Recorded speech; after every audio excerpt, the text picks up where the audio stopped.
Yeah, I did it. Yep, I finally did it. I pulled the trigger. I bought an iMac Pro. It's okay. You can call me a nice sheep. I will accept that. It's fine. I'm not going to be mad at you, but at least hear me out first. So last year I bought a Canon C200. In fact, I did a video on it. If you guys want to check it out, I'll leave a link right up here. Basically, the C200 is capable of shooting internal RAW. So as of like 3 months ago, I think 2 or 3 months ago, Adobe started to support Canon's RAW Lite. So with the update, you are now able to edit Canon RAW files. So I have a PC. It was built by Puget. It's a 10-core 5960X processor, Titan X, 128 gigs of RAM. I got it about a year and a half ago, possibly maybe 2. At the time, it was like the top of the line. At that time, it was like 10 grand. So, I thought, sure, it could run it. Well, as soon as I dropped the RAW file into the timeline, it was literally unplayable. There's no effects or anything like that. This is straight out of the camera. This is a Canon RAW file, and I'll show you guys really quick here. I'll just click here, go into effects, master, and you can see it's a Canon RAW file. And the lag is ridiculous, so I'll show you guys really quick here. When I hit play, I've included the frame rate drop indicator, and then I'll show you guys. I'll do like 15 seconds of playback.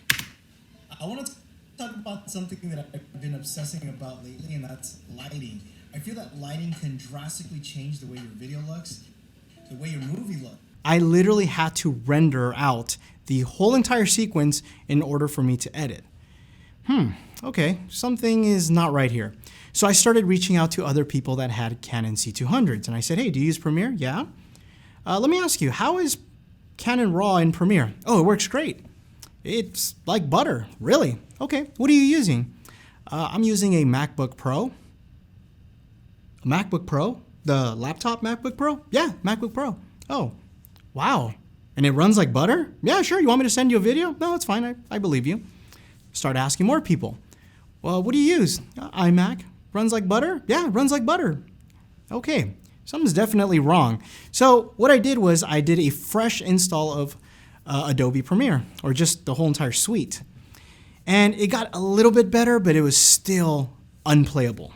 Okay, something's definitely wrong. Maybe it's my machine. Maybe I should reach out to Puget. So I sent them an email. Hey guys, you guys are awesome. You've been very helpful. System's been running great. I have a little problem. Canon RAW files are literally unplayable. They sent me an email back. You know what? We really haven't tested Canon RAW files. If you want to send us one, we'd be more than happy to check it out. Sure. Sent them over a Canon RAW file. They sent me an email. Mind you, they tested this on a current gen system, top of the line spec.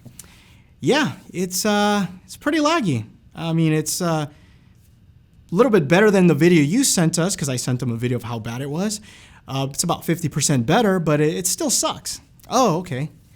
So what you're saying is if I need to get 50% better, I have to spend more money. Which, mind you, this is not their fault. This is just Adobe Premiere, or let's just say software developers prioritizing Apple in terms of software development. And by the way, this goes on even on iPhone. Software is so much better on Apple because people use Apple machines, and because Apple only has a select few machines, it's a lot easier to optimize. So they always give priority to them. In fact, a week ago, the new MacBook Pros were released, and guess what? Adobe just literally released an update 2 days ago supporting those new MacBook Pros. Would you look at that? It took a year to support Canon RAW because of Canon, but now, Apple does something, and here you go, there's an update. So I decided to get an iMac Pro, and I did a couple of tests. So I dropped a RAW file into the timeline, and wouldn't you know, it runs pretty damn smooth, almost like butter. Couple frame drops here and there, really not that noticeable, and it runs perfectly fine. Interesting. Okay, let me do a test. So my OnePlus 6 review was completely shot in Canon RAW. So that whole entire video, which is, I think, over 10 minutes long, was all done or completely shot in RAW, and I did an export test. Well, the iMac Pro was over 18% faster. Okay, well, maybe it's just RAW files, right? Maybe it's just RAW. Maybe if I shoot something else, it will be equal.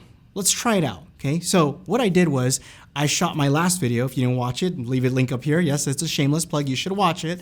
And I shot that completely with the A7 III, which is exactly what I'm using right now to shoot this video. And that is not RAW files. The Puget system runs it like butter, like anything without RAW, really, it runs it great. And iMac Pro, of course, like butter. But what about export times? Well, this is where it gets interesting. Remember, I thought RAW was a serious issue. Well, when I exported this A7 III video, which was about 5-6 minutes long, the iMac Pro was over 36% faster than the Puget PC. Again, this has nothing to do with Puget. It comes down to the software development from Adobe. Now you understand why I got an iMac Pro. See, the thing is, I'm a professional. I shoot videos, not only for YouTube, but other clients too. So what this means is time is money. And if I'm gonna be held up working on a video for hours because my machine doesn't run it correctly, I'm losing money. Which means that iMac Pro will pay for itself in literally less than a month. That is the reason why I got an iMac Pro. And it sucks because, again, developers will prioritize Apple, and basically the PC counterpart, they don't really care. Or Android part, they don't really care. So yes, the Apple ecosystem once again rules them all. That is why I use Apple products. And yes, you can call me Nice Sheep if you want, but at least now you understand. I hope you guys enjoyed this video. If you did, give it a thumbs up. Follow me on Instagram at MondoBytes if you guys want to see behind the scenes. Thanks again for watching, and you will catch me in the next one. Adios.